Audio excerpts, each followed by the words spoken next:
গত বৃহস্পতিবার একটু লেট করে বের হওয়ার কারণে মার্কেটের কাজ শেষ করতে বেশ তাড়াহুড়া করা লাগছিল।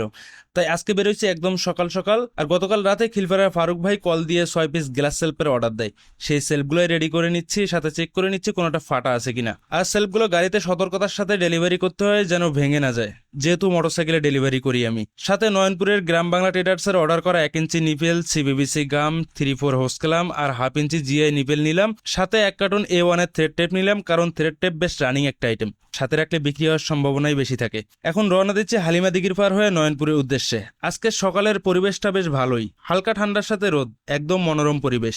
তো নয়নপুরের মাসুদ ভাইয়ের অর্ডার করা মালগুলোর সাথে থ্রেড টেপও নিয়ে ভাইকে দেখালাম। দেখানোর পর ভাই 150 পিস থ্রেড টেপ রেখে দেয়। সাথে বাকি মালগুলোর বিল করে ভাইয়ের কাছ থেকে টাকা নিয়ে এখন চলে যাচ্ছি খিলপাড়া ফারুক অ্যান্ড ব্রাদার্সে। আর নয়নপুর থেকে খিলপাড়ার রাস্তাটা কিন্তু দেখতে অনেক সুন্দর, তবে ব্রিজটা ভেঙে যাওয়ায় এখন বড় বড় গাড়িগুলো চলাচল করতে পারে না। এরপর চলে আসি খিলপাড়ার ফারুক ভাইয়ের কাছে। ফারুক ভাইয়ের অর্ডার করা গ্লাস সেলফ সাথে 100 পিস থ্রেড টেপ ভাইকে দিলাম।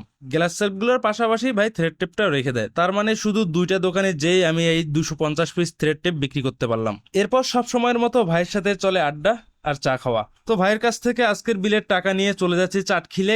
আগেই বলছি আজকের কাজের ব্যস্ততা একটু বেশি, কারণ চাটকিল থেকে আবার যেতে হবে জয়াগের আলমামুন হার্ডওয়্যার ইলেকট্রিক অ্যান্ড স্যানিটারিতে। ওখানে রাসেল ভাইয়ের কিছু মাল ডেলিভারি করব, সাথে অন্য দোকানগুলোও ভিজিট করব।